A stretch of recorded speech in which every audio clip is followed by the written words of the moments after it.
She comes with a mask, with no face, and knocks on our doors, loudly uttering the quintessential Halloween phrase, "Trick or treat," and you've got to hand her a candy. If you don't, you die.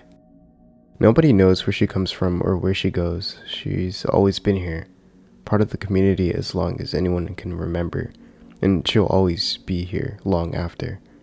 There are no theories on what she comes and goes and what she is, but none have ever been proved to be true. There's a fine line between bravery and stupidity, and occasionally you'll have the daredevil teens or newbie homeowner who wants to know and tries to follow her. Usually they'll come back, memory erased from the night. Or maybe they'll speak of something horrible beneath the mask, a face like no other. An image so savage and raw it was enough to drive the insane sane, and the sane insane. A couple years ago, Danforth David's man moved in. He was a cruel man who would take any opportunity given to inflict the most evil of things on people. He would call the police on neighbors having a simple drink or kids having fun. That year, that Halloween, the girl in the mask with no face paid us all a visit, as usual. Danforth didn't listen to our warnings on the girl, though it wasn't like we warned him well, if you know what I mean. Danforth lived across the street, and when the girl knocked on my door screaming "trick or treat," I opened the door, and across the street, when I saw Danforth, arms crossed, a Bible in his hand. He was grunting menacingly and trying to lecture passers-by on the demons of Halloween and that we were inviting devils into our home. I handed the girl, who oddly never held a bag out, a few packets of candy. She giggled and thanked me, just like any other child. "Hey," I began, pointing at the now screaming Danforth. "I heard that man gives pretty good candy. You should go over there." "Really?" the girl gasped. If she had a face behind her mask, her eyes would have been wide. "That's awesome." I smiled and nodded. The girl wouldn't kill him. It would take more than a simple refusal to kill. At first, there were stages to the effects of the girl. I watched nervously, and the girl in the mask skipped over to my neighbor, an elderly old woman who lovingly handed over 6 packets of candy. I'd heard she tried to follow the girl to wherever she came from many years ago, and since then was terrified of what she had seen. The girl thanked her loudly and finally skipped over to Danforth. It was as if the whole neighborhood collectively held their breath then. We always knew what happened to those who refused the girl candy. Nothing too life-threatening, and we all wanted Danforth's crimes against the community to be paid for. "Trick or treat," the girl laughed. Even across the street, her voice was joyful and loud. Danforth looked at her, quite puzzled. He'd been quite loud in his preaching against the Halloween joy, and was quite stunned when the girl seemed to completely ignore him and loudly scream, now twice, "Trick or treat," at him. "Halloween is a creation of evil, and any pure soul must know that." "Trick or treat," the girl once exclaimed, again, ignoring Danforth's lecture. When Danforth did nothing but continue, the girl skipped away, happy as before, to the next house over. Danforth started to go back to preaching. After a few lines, he stopped. All eyes were really on him now. This wouldn't be something to miss. He began to cough now, and immediately we saw it. Blood. The man coughed again, and more blood erupted, and now not just blood, but needles. He coughed more violently, and more needles sprang from his throat, scratching him and falling on the floor. It lasted a minute until he stopped, and then he angrily charged forward, running at the girl. He grabbed her by the neck and shook her violently, screaming, "What have you done to me?" And in a flurry of curses and prophetic condemnation. The girl didn't respond, only staring up at him with the mask of no face. Danforth shook her more violently, somehow more than before, and asked, "What the devil have you done to me? Take that mask off, young lady. A good girl like." And then he tore off the mask and screamed. I looked away, of course, and to my knowledge, so did everyone else who was watching. I looked into my hands and in the bowl of candy I was holding. I heard screaming like I never heard before, screams that went on and on, until the scream stopped and I, although gingerly, peered back outside. Danforth was on his knees now, a blank look on his face. He stared into the torn-off mask, now held in his hands. He remained silent, unmoving, and then he collapsed. The girl hopped and skipped away. She had collected her fill for the night. And though old mean Danforth had torn away her mask, another had emerged, covering her face as the moonlit shone above. She skipped her way off into the distance as we watched, and as she vanished, we breathed a sigh of relief. When I first moved there 6 years ago, I thought it was an elaborate prank, a friendly urban legend to spook kids. I have too. When the girl actually did come, I thought it was a part of the prank and fortunately gave her candy. After Halloween, I asked who had been the cheerful little girl that aligned perfectly with the legend, and to my surprise, they all stayed true to their story. Some of the older people shared stories about the girl, terrible tales, and gradually I was left with no choice but to accept that things were just that way. But before I saw what happened to Danforth, there was always a tinge of doubt in my mind. After Danforth, though, I did realize it was true. Danforth, of course, regained consciousness the next day.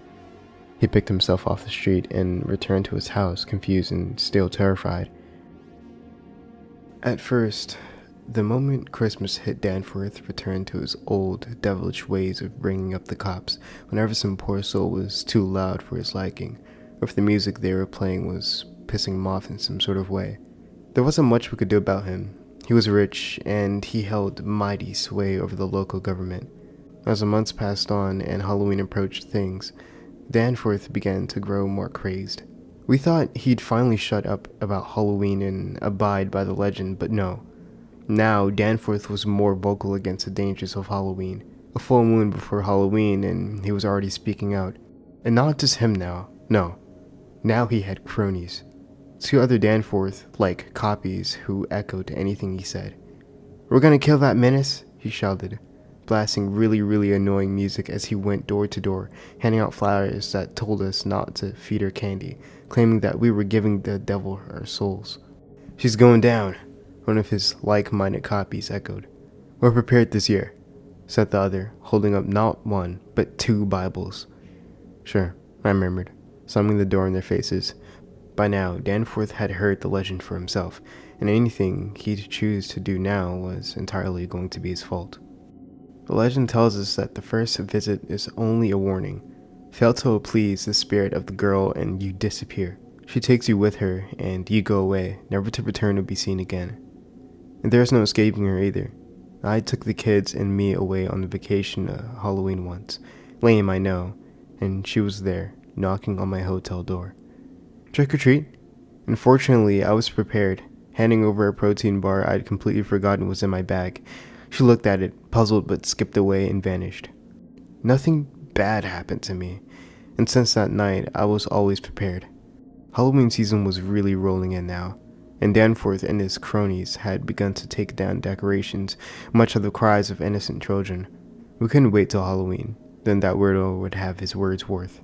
At last, did Halloween finally roll in. "Trick or treat?"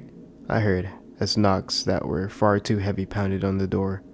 I practically leaped over and opened the door, seeing the girl once more, a mask with no face, still being worn, although a thin, almost smile had now emerged. "Here you go," I cheered, handing her an especially large grouping of candy. The girl was practically bouncing with joy, and it was clearly not because of the candy. "Why are you so happy today?"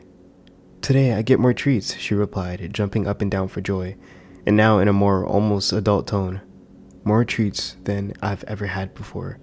More treats than will bring peace and justice back to our community." "What?" I began, but by then she was off, skipping away, but then being ambushed by the Danforth and his cronies. "You devil!" he called out, stopping the girl in her tracks. His cronies surrounded her. "I order thee to leave our holy community." One of his cronies began to chant something I was too far away to hear. The other had both Bibles up and was waving them around. It wasn't really clear. "In the name of all that is good and holy, I banish thee," Danforth growled, reaching for the mask and preparing to rip it off.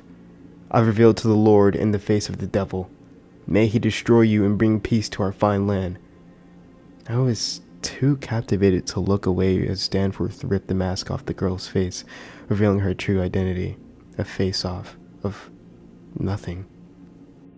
An endless void, and yet there were shapes that didn't quite make sense. I didn't see her face in full, no, just from the sides, and I quickly averted my eyes, fearing the impossible geometric shapes that riddled her face. Danforth's cronies screamed as they saw whatever was in that void, and they began to run. One of them tripped on the sidewalk and tripped, yet impossibly being thrown backwards right into the Danforth's house, shattering the windows. The other suddenly stopped in place mid-run, and I don't really have the words to explain what exactly happened to them. He froze in place and began to float just ever so slightly off the ground, and then he went up and up, slowly gaining speed until he was never seen again. And Danforth? Well, whatever happened to him was clearly worse than the others. He began to throw up now, not by needles, rather packets and packets of candies, all empty. He began to choke, and yet more fell out. The girl reached down on the ground and picked up her mask, putting it back on her face. Danforth stopped vomiting candy wrappers and looked back up at the girl, who then placed her arms upon his shoulders and whispered something. Danforth's eyes bulged in horror, and they were gone. His eyes. They became candy wrappers that fell to the ground, floating away in the wind. The rest of him followed soon after, until he exploded in hundreds of orange and black candy wrappers that drifted away under the gaze of the moon. And the little girl, happy as ever, skipped into the horizon. Now, as I finish typing this up, I hear that familiar sound of a knocking on the door, and those perfectly timed words, "Trick or treat." Things are good now, without Danforth.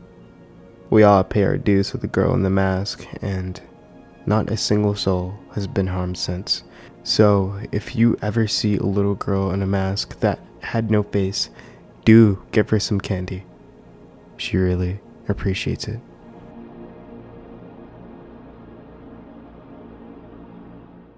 Thank you guys for listening. I hope you guys enjoyed today's story. Now, huge thanks to the Redditor Archives H for granting me permission to narrate your amazing story. Thank you so much. Now, once more, I hope you guys enjoyed, and I'll see you guys in the next story. So, don't forget to sit back, relax, and indulge in fear.